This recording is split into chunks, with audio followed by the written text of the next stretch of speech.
Conversaciones Saludables es un espacio donde una comunidad puede encontrarse para hablar acerca de temas de salud femenina, hacer preguntas, participar, ser parte de la respuesta. Aquí puedes abrir la mente para entender que la salud y el bienestar tienen múltiples dimensiones: física, mental, emocional, espiritual.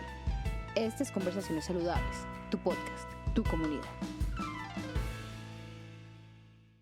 Hola a todos, esto es Conversaciones Saludables, tu podcast, tu comunidad. Yo soy Andrea Plazas, ginecóloga fascinada por todo lo que tiene que ver con salud en todas sus dimensiones, salud mental, salud emocional, salud física, todas las cosas que podemos hacer en nuestra vida para vivir mejor y sentirnos más chéveres en nuestra propia piel. El día de hoy tengo una invitada. Uy, nada, ¿hace cuánto estamos nosotros intentando grabar el episodio? Como 5 meses o más aquí en Conversaciones.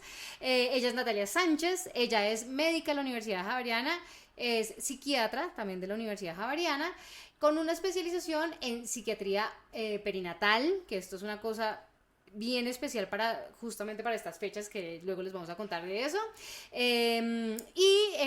Hoy queremos hablar un poquito sobre todos estos temas de salud mental alrededor de todo lo que es, pues, el ciclo reproductivo, conformación de familia y eventos especiales a nivel de la vida de la mujer. Hola Natalia, ¿cómo estás? Hola Andrea, muchas gracias por esta invitación. Es un gusto estar acá después de tanto tiempo y sobre todo que tenga eco este tipo de temas para un ginecólogo me parece muy importante. No, genial, claro, es que nos tocaba, debíamos este tema a la comunidad, a nuestros colegas. La verdad creo que es importante resaltar todo esto que a veces, como lo veníamos hablando hace 3 segundos, no sabemos ni siquiera que existían este tipo de especializaciones, y creo que vale muchísimo, muchísimo la pena que esto se hable, se difunda y que no sea solo en la comunidad médica, sino también para nuestros pacientes.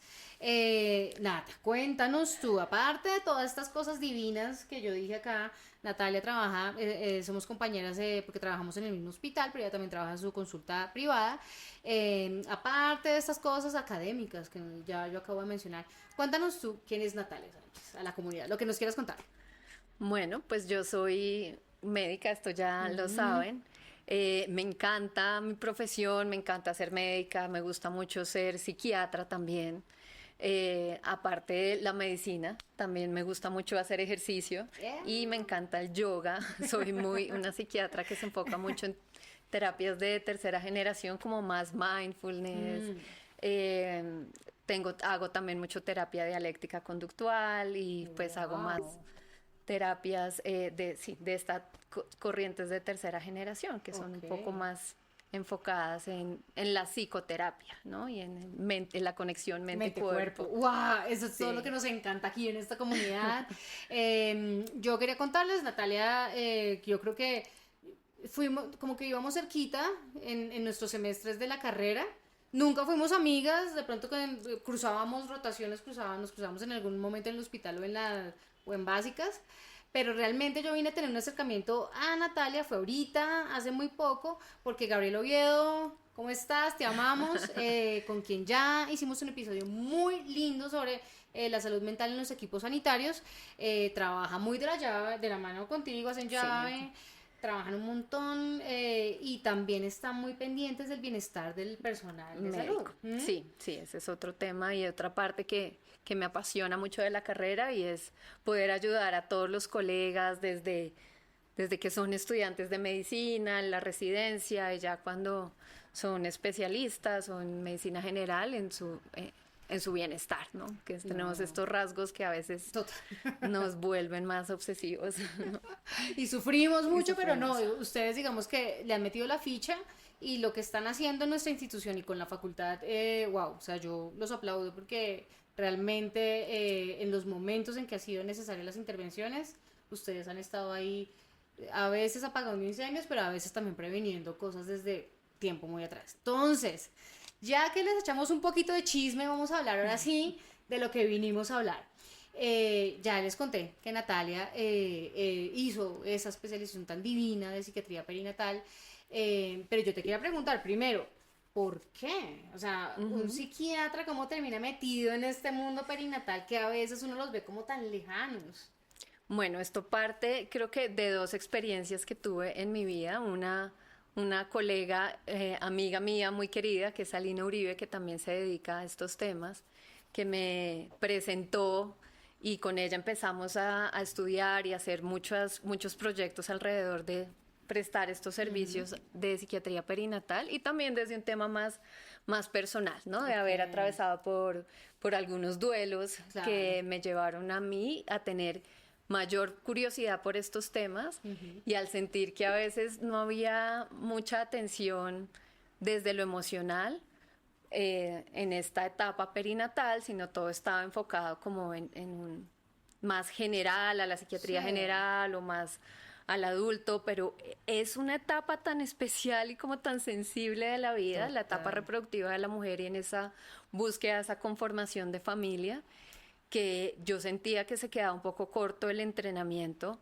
para atender esta situación que yo estaba viviendo en mi parte personal y mujeres que también, mujeres y hombres también, porque es que también los hombres viven los duelos perinatales y a veces no se tienen en cuenta también a los papás, ¿no? Cuando hay pérdidas. Oye, creo que tú me acabas de iluminar un bombillo y es que, claro, pues yo soy ginecóloga y yo me enfoco en mi paciente y bueno, y el papá, los papás y se sienten abandonados. Muchas veces ellos están buscando información, están buscando quién los puede atender y son muy pocos los que realmente logran acceder como a una terapia o que encuentran información al respecto. No, bueno, no, Nata, háblanos un tris, claro, ustedes escuchan psicología, psiquiatría perinatal, pero yo quisiera que hiciéramos como ese pequeño recorrido de identificar en qué etapas es importante estas intervenciones que tú estás hablando. Bueno, porque es que, claro, este tema de toda la salud mental perinatal lleva en otros países mucho más tiempo, ¿no? Esto en Europa, más recientemente en Estados Unidos y hasta ahora que se han conformado más redes de salud mental en Latinoamérica, han dado visibilidad al tema. Y la idea es que esto abarca desde el proceso de la concepción e incluso desde la planificación familiar, ¿no? Nosotros como psiquiatras hay personas que están en tratamiento por psiquiatría, que están tomando medicamentos, pero pues dentro de sus derechos sexuales y reproductivos tienen este deseo de formar una familia y ese acompañamiento desde cómo hacerlo mientras están tomando medicamentos o se quiere lograr un embarazo sin medicamentos, pero con un seguimiento en algunos casos que se logra, pero es una planificación de ese sueño de formar una familia. Entonces, desde ahí, la psiquiatría perinatal empieza a hacer un acompañamiento, incluso desde antes, así como hacen los controles prenatales. El preconcepcional. Exactamente. Los exámenes preconcepcionales, muchos pacientes que llevo están desde ese momento. Y también mujeres que quieren prepararse para ver cómo van a ejercer una maternidad, ¿no? Cómo va a ser el proceso, y cómo van a hacer ese rol materno muchas veces desde lo que han aprendido de sus madres, ¿no? Porque estos roles se replican transgeneracionalmente y esta forma en como ellas quisieran o se imaginan que van a ejercer la maternidad. Entonces también es una oportunidad lindísima de pensarse cómo quieren ser esa maternidad, ¿no? Sea dentro de un núcleo familiar, sean familias homoparentales, ¿no? O sean familias madres solteras, como desde las diferentes conformaciones hacer ese acompañamiento, ¿no? Hermoso. Y desde lo preconcepcional e incluso en el acompañamiento en personas que están en procesos de reproducción asistida, ¿no? Que es otro tema que es cuando ya no se ha logrado pues un embarazo espontáneo y se recurre pues a todas las técnicas de reproducción asistida que existen actualmente, que a veces pueden llegar a ser muy frustrantes para algunas mujeres, ¿no? Total. Y eso, pues digamos que ahorita justamente los profesionales con los que he hecho episodios y en sus unidades se ve la necesidad de esa intervención y acompañamiento en salud mental. Es la locura para la pareja y la familia, o sea, para todo el núcleo. Sí, para todos, que es que los papás también. Sí. O sea, el deseo materno o el reloj biológico no es solo de las mujeres, ¿no? A veces sí se inclina un poco la balanza. Sí.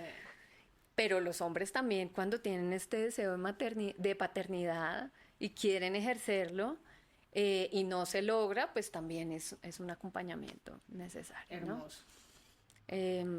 Entonces sí, creo que parte desde ahí, desde ese comienzo de acompañarlos a desimaginarse. También cuando no se logra una maternidad, cuando muchas mujeres en este camino deciden como dejar este plan de lado y pues y inventar otro proyecto para sí mismas, y está perfecto, ¿no? Como todas las mujeres y hombres que deciden también una vida sin hijos. Y proyectos diferentes, que también yo digo, pues yo sé que tenemos como un estándar familiar y todo esto, pero pues hay otras opciones y ustedes podrían acompañarlo a uno en caso de que cambie el plan. Sí, exactamente. Y es como cómo se acompaña en ese duelo, porque es un duelo de ese proyecto de vida, ¿no? De bueno, te acompañamos a lograrlo, sea por las vías, por las múltiples vías que hay actualmente, ¿no? Sea por todos los procesos de reproducción asistida, sea por la adopción también, ¿no? Que es otro camino muy bonito en el cual acompañaba a varias familias y que se logra una satisfacción de esa conformación de familia.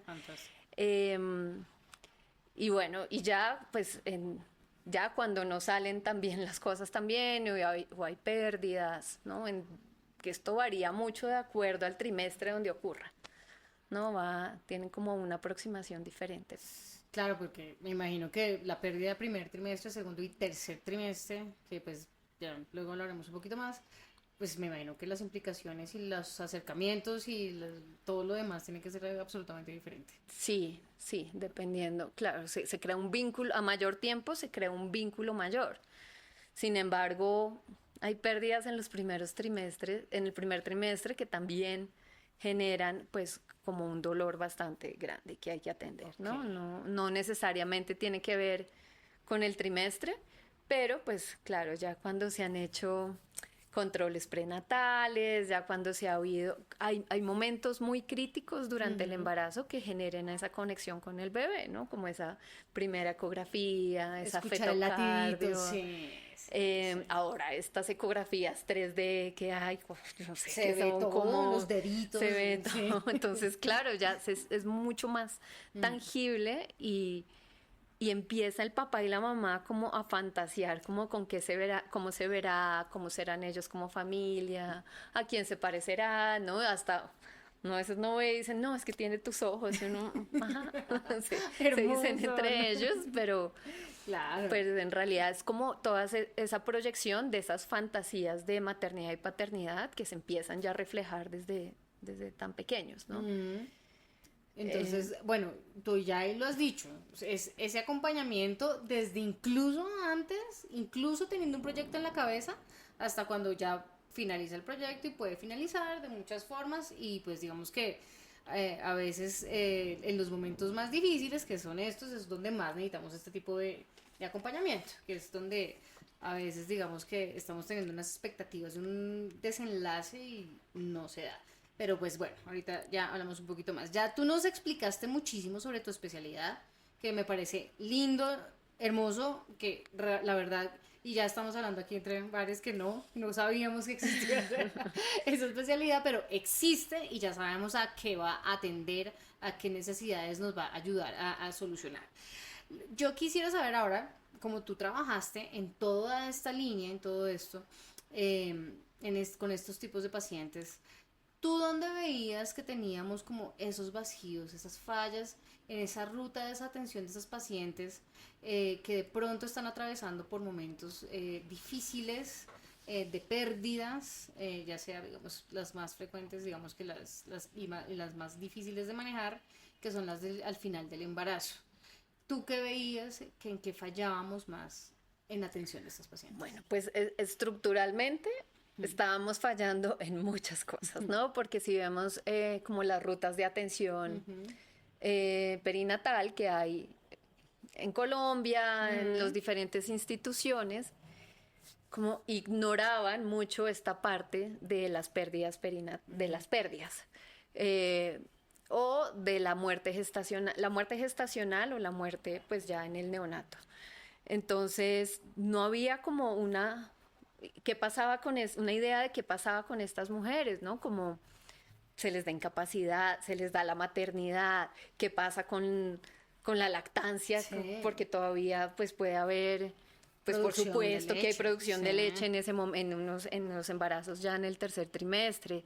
Entonces no había una indicación clara qué iba a pasar con estas mujeres, pero creo que ha sido un trabajo de sociedad, desde varias redes que se han ido conformando en Bogotá, en Colombia en general. Y se logró crear en el 2023 todos los lineamientos para, que es la ley de brazos vacíos, que permite toda la atención a las mujeres pues, que tienen pérdidas gestacionales o en el posparto, ¿no? En todo el periodo perinatal, que es lo que abarca esto, tanto en el embarazo como en el posparto. Entonces creo que esta ley es algo que nosotras y celebramos mucho. Yo trabajo mucho también dentro de la Asociación Colombiana de Psiquiatría. Tenemos un subcomité que antes éramos 2 personas luchando por pedaleando dar ahí. visibilidad a un subcomité de psiquiatría perinatal que lo conformamos en un principio con la doctora Carolina Borja, que ya no está, pero fue algo que empezamos a pedalear ya hace como 5 años y era como que la gente no le veía la relevancia. No hacía eco. Pero es impresionante como este subcomité también ha ido creciendo a medida que ha ido pasando el tiempo. Hemos tenido residentes que después se gradúan y siguen trabajando en estos temas, tratando de hacer simposios, de visibilizar la ley, de asistir a todos los congresos que hay en este tema.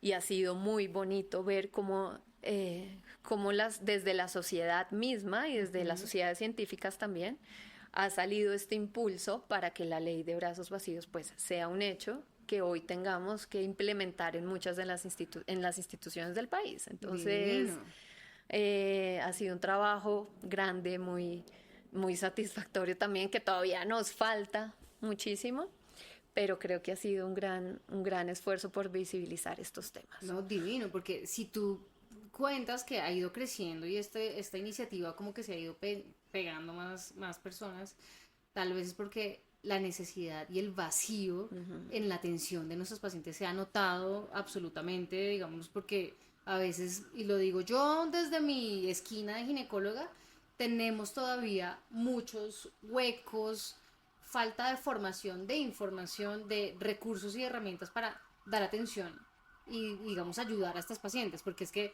lo digo yo como ginecóloga también, uno no está acostumbrado a tener que enfrentar muertes en el momento del nacimiento. Creo que cuando uno se chocan esos 2 momentos de la vida, uno sufre también como profesional. Entonces uno como que es como una papa caliente, entonces uno como que psiquiatra, y el psiquiatra dice como, ay no, ¿yo qué hago también con exacto. Entonces digamos que esos vacíos los hemos sentido tal vez todos, ¿sabes? Sí, es que esto que dices de este momento donde debería como crecer la vida y se junta nuevamente con la muerte, que pues que es parte de la vida también, pero en un momento tan inesperado, son duelos que necesitan muchísima más atención, ¿no? Porque no es solo en sí de la pérdida del bebé, sino de todo el plan, de todo el proyecto de vida, de toda la ilusión que traía este embarazo, ¿no? Entonces, son duelos que sí creo que son más difíciles, pero que también sí se hace una diferencia en ese momento en la atención, va a evitar que se compliquen a más largo plazo, ¿no? Como sea, si identificamos que el momento de la intervención en ese punto va a ser mejor que si lo hacemos tardíamente. Totalmente. O sea, ser muy cuidadosos en ese instante, incluso que están sucediendo las cosas, ¿no? Porque pues la intuición materna muchas veces pues es lo que lleva a consultar, o los síntomas clínicos y todo esto, pero ser muy cuidadosos como con las palabras en las que se refieren a las mujeres, a los padres también, ¿no? Como se dan las noticias, las opciones de tratamiento más expectante o quirúrgico en el caso que los necesitan. Creo que yo que he atendido todos estos casos, es como si les quedara grabado a las mamás las palabras de los ginecólogos en ese momento, ¿no? Entonces, sí creo que cuando se lleva de una manera muy cálida, muy empática, entendiendo que no es una pérdida más y que, ¿no? Que a veces se usa como, no, eres joven y tienes más oportunidades, es muy no frecuente. te preocupes, sí, esto le pasa a muchas mujeres, ¿no? Y es como, pero es que es su bebé y es este bebé, no es otro, ¿no? Entonces, a veces se invalidan muchas de esas emociones que están teniendo las mujeres en ese momento.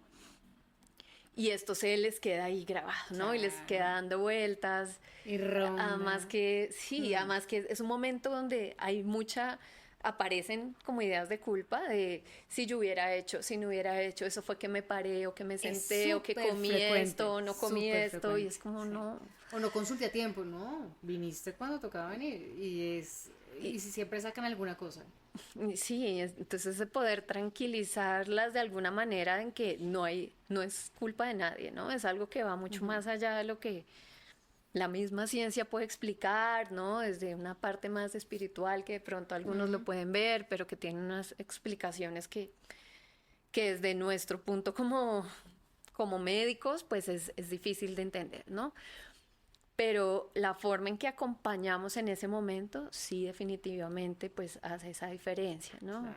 Claro. Mira que digamos que identificar el duelo en las muertes perinatales ya tardías, tercer trimestre, a los 9 meses o recién nacido, es mucho más fácil. Uno ve el dolor, o sea, es como identificable fácilmente para todos los profesionales, incluso para el personal de la enfermería.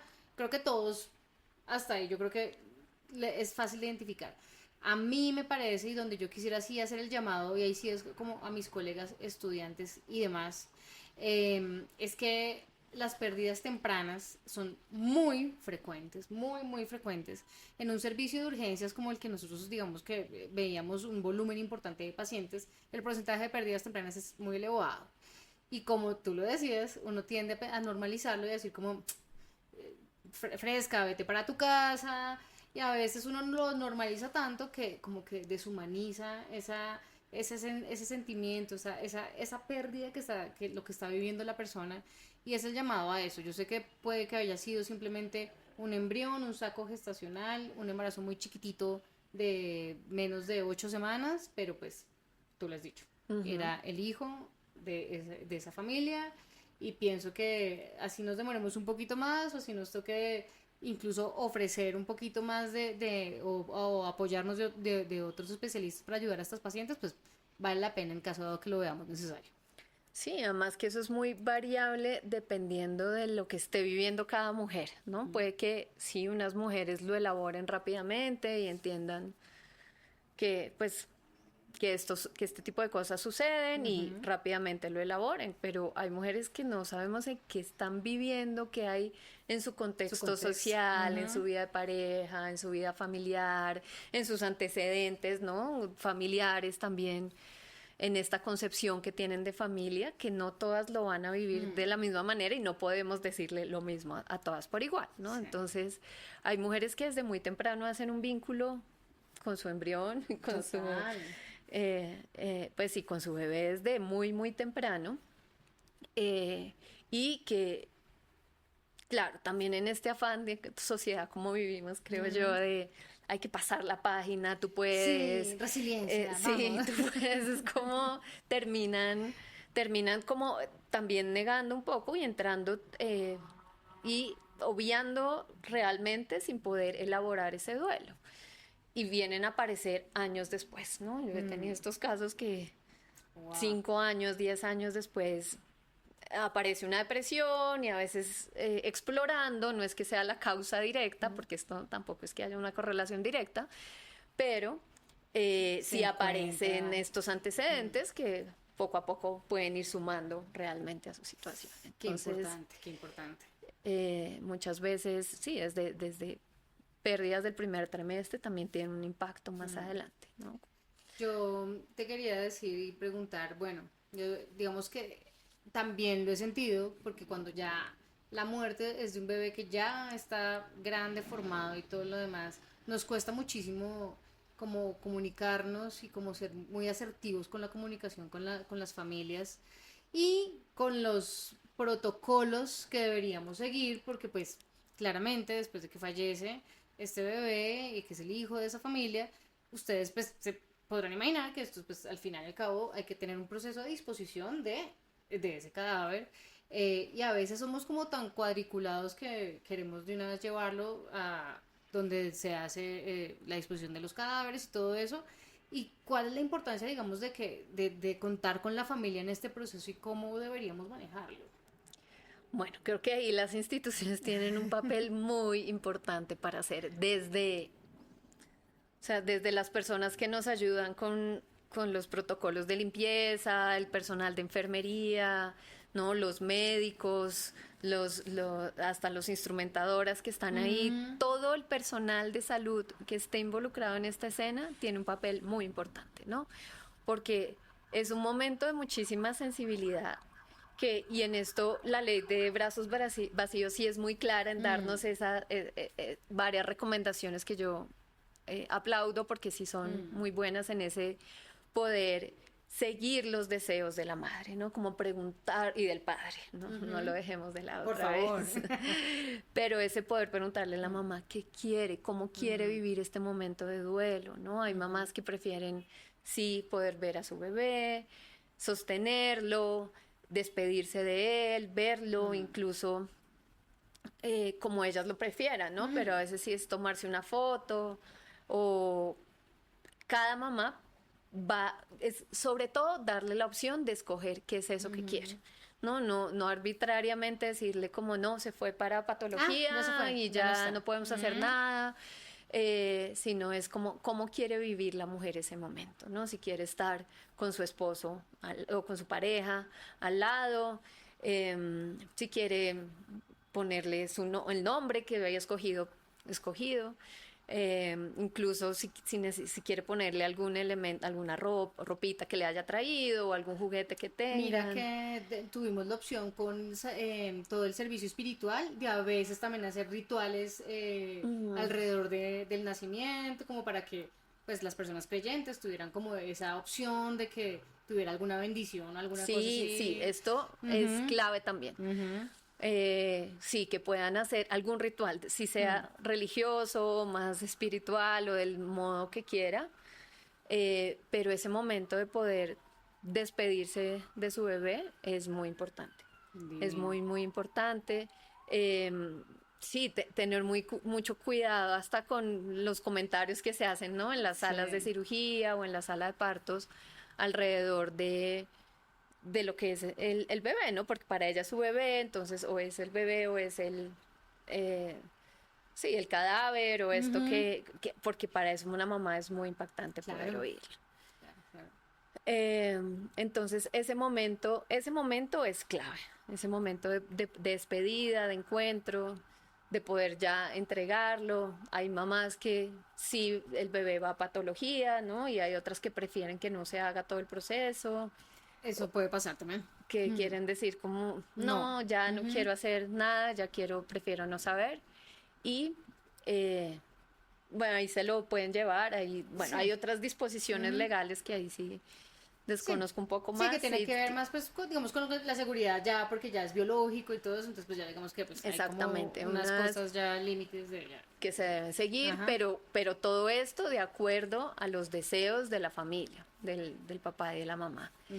Y que puedan hacer también un ritual de cuando llegan a su casa, ¿no? Como de poder guardar las cosas que tenían de pronto ya para el bebé, como poderlas, no desecharlas, pero poder no tenerlas tan a la vista, ¿no? Poder entender que este momento no es de pensar en que vendrá otro, sino en un proceso, un momento de sanar, un momento de despedirse, porque finalmente y es algo que funciona muy bien, y es saber que este bebé pues estuvo ahí, las acompañó a toda la familia, el número de semanas o de días que hayan sido, pero que esta vida estuvo ahí y que hay y que también hay un sentimiento de gratitud por ese tiempo que estuvo el bebé, esos momentos alivia mucho a las mamás, ¿no?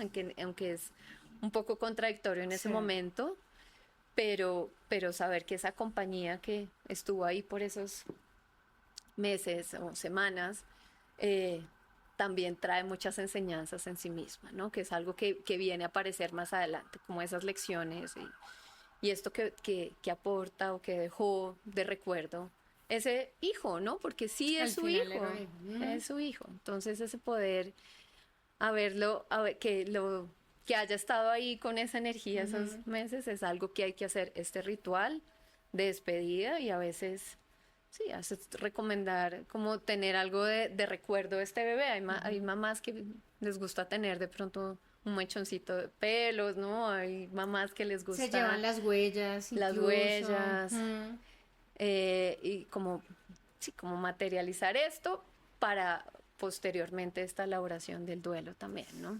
Wow, qué difícil. Yo te quería preguntar, y esto si no lo habíamos hablado antes, la intervención es temprana y el seguimiento se hace a largo plazo con estas familias. Bueno, sí se espera que dentro de la siguiente semana pueda tener un seguimiento, un control. Un control por psiquiatría o por psicología. Hay muchos psicólogos que también se dedican a esta parte perinatal, pero sí se espera que dentro de la primera semana ya tenga un seguimiento, ¿no? Wow. A ver cómo va evolucionando esto. Además, lo que hablamos hay algunas mamás que la lactancia, como están con producción de leche, les ayuda donar la leche a algunos bancos de leche. Hay otras mamás que sí prefieren no, y farmacológicamente se puede dar algo para interrumpir la lactancia. Entonces también como seguir esos deseos de la mamá, qué significa para ella esto.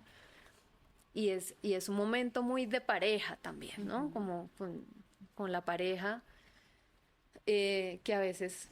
Claro, está toda la familia extensa queriendo saber, queriendo acompañar de la mejor manera, pero es también un momento de unión de esta pareja, de la mamá, de cómo lo quiera vivir. Entonces, como también poder enseñarles un poquito a decirles no cuando necesitan un espacio, necesito este espacio.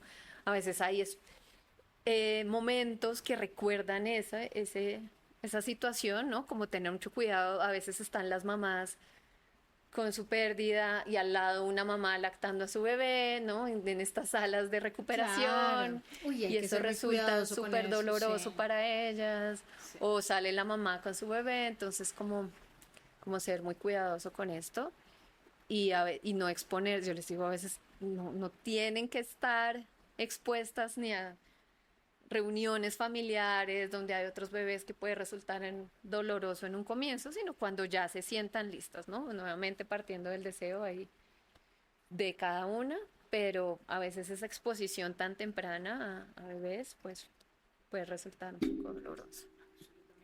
Yo te quería preguntar, y ya digamos, como tú ya hablaste de la ley de brazos vacíos, ¿hay alguna otra cosa o mensaje como que tú quisieras dejarle tanto al personal médico como a pacientes con respecto a esa ley, cómo usarla como en su beneficio, tanto pacientes como nosotros, personal médico? ¿Algo más o ya lo dijiste todo? Yo creo. Sí, yo creo que es como tener más conciencia a nivel institucional de que esto es de todos, ¿no? Esto no es de los ginecólogos, como léanse esto, sino es como equipo. ¿Cómo se van a organizar? ¿Cómo nos vamos a organizar entre todos para darle la mejor atención? Porque sí tiene que ser un entrenamiento, yo creo que de todo el equipo.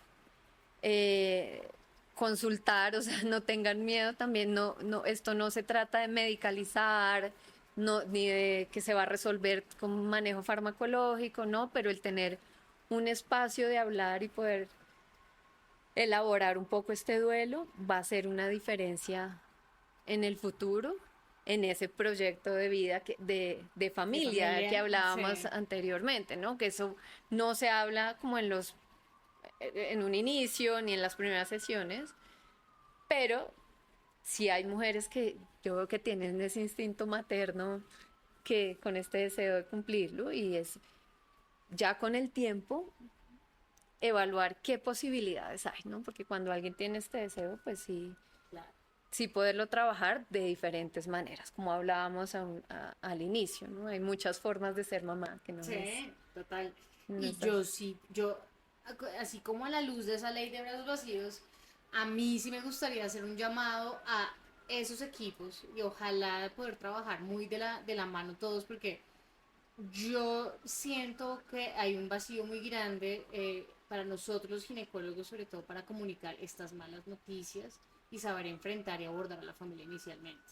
Entonces, sí creo que deberíamos no solo de trabajar y ver a los pacientes entre todos, sino que también nos ayuden a nosotros a poder prepararnos, Sí, porque me parece que es súper importante, como somos los que damos las noticias inicialmente, poder hacerlo como de la mejor forma para tener el mejor impacto en la familia, en ese sí. duelo. Y así como hablábamos del bienestar médico, también, claro, estos son de los momentos más difíciles para cualquier No, médico, ¿no? O sea, eso y lo para un impacta a uno para ginecólogo, siempre, poder sí. acompañar también nosotros Ujú. a los ginecólogos cuando esto sucede, porque yo creo que es muy difícil también para Sí, ustedes sí, sí. dar estas noticias Créeme y que de las cosas que uno recuerda incluso de su formación como residente y de especialista son esas muertes. O mm, sea, para uno es muy duro y no, es duro por la frustración que uno tiene, pero es duro porque uno sabe cómo va a impactar a claro, esa paciente y a esa familia. claro, es que sobre todo es ese impacto transgeneracional, Sí, porque sí, es claro, es para la familia, para si vienen más adelante otros ujú, hijos, como poder hablarlo sí, esto abiertamente también. También cuando hay una muerte materna, ¿no? Que es otra sí. situación muy difícil, pero De poder las, acompañar a los sí, equipos de salud, de lo difícil que existe porque eso. esto es algo que, claro, Mm, sí va a impactar también como en ese crecimiento sí. del bebé, ¿no? Bueno, no, yo creo que algo más que tú quieras decir al No, respecto. no, muchas Esto, gracias por esta sí, invitación y por no. visibilizar estos temas, Y de porque yo creo verdad. que se podría hablar muchísimo más, Natalia. Yo creo que incluso aquí nos podría dar una cátedra de todo esto, porque esto es, o sea, es un tema súper amplio. Pero lo que quisimos también acá es como hacer un poquito de concientización para profesionales, para pacientes, para familias, porque sabemos que este es un problema que no se habla muchas veces, que no se habla tan abiertamente y que a veces, como yo les decía, es como algo que se nos dificulta manejar y como que nos lo vamos pimponeando entre todos y que alguien tiene que ponerse la 10 y digamos que enfrentar la situación. Yo ya para cerrar el episodio y ya para dejarte a ti que tú nos dejes tu super mensaje de despedida, te dejo acá para que nos des una reflexión que va a ser lo último que va a escuchar la comunidad antes de allá para que se vayan para sus casas y se termine el episodio. Bueno, eh, pues ahora que saben que la salud perinatal es tan importante, que hay personas que se están dedicando a la atención específica en este periodo de la vida, como no tengan miedo de consultar, ¿no? De ir a preguntar, de resolver dudas, de planear antes de lograr un embarazo también. Ujú. Creo que es muy importante eso, como saber que hay ayuda especializada en esto. Eh, no lo hablamos mucho ahorita, pero hay algo grande que también ocurre muy frecuente y es pues la depresión en el embarazo, la depresión Sí, postparto, y es algo que atendemos nosotros mucho también, entonces, y que tiene tratamiento y que se puede atender con psicoterapia también, pero que no tengan miedo de preguntar, ¿no? A veces las mm, mujeres se sienten juzgadas porque se supone que es el periodo más feliz de que su vida. deberías estar dichosa Sí, y... que todo debería estar Sí. perfecto y no es así y es normal que no sea así y es normal que no se sientan a veces completamente plenas Plenas. y llenas de toda la energía porque es el momento de la vida. No, a ver, esto tiene muchos retos. Ujú. eh, Biológicamente tiene muchos cambios que también explican esta caída hormonal, Ujú. ¿no? Que hay Total. en el posparto, todos los cambios a nivel cerebral, ¿no? Que Ujú. hay durante la matrescencia, que es un término muy lindo que ahora se usa, Ujú. que es todos estos cambios a nivel cerebral que hay para la adaptación a asumir la maternidad, que también pueden generar estos síntomas. Sí. Entonces, que no sientan que es algo de que avergonzarse, ni de debilidad, ni de impotencia frente a asumir este rol, ¿no? Sino que a veces se necesita este acompañamiento. Totalmente. Y otro llamado también para el personal de salud, en todos los casos que hemos estado hablando, y es, pregunten sin miedo y directamente por síntomas a sus pacientes, porque a veces uno le da miedo preguntarle por las ideas que está teniendo, si está llorando mucho, si está,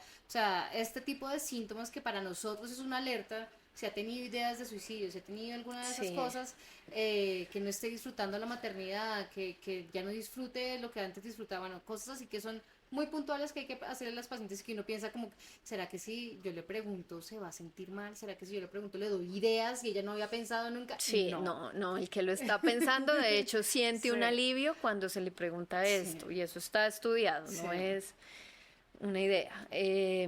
Y qué bueno que traigas este tema, porque a veces sí, estas mujeres pasan por controles, ¿no? Entonces lo ve el ginecólogo, vio el pediatra, que atendió pues al niño. Y pasó. Y lo vio el médico general y de pronto también hasta lo vio el psiquiatra y esto, y se pasó y es como, ¿quién le preguntó específicamente por esto? Entonces, sí, como no tener miedo nosotros como médicos también de hablar de estos temas. Me encanta, Natalia, muchas gracias, de verdad, mira, te agradezco tu tiempo, tu generosidad.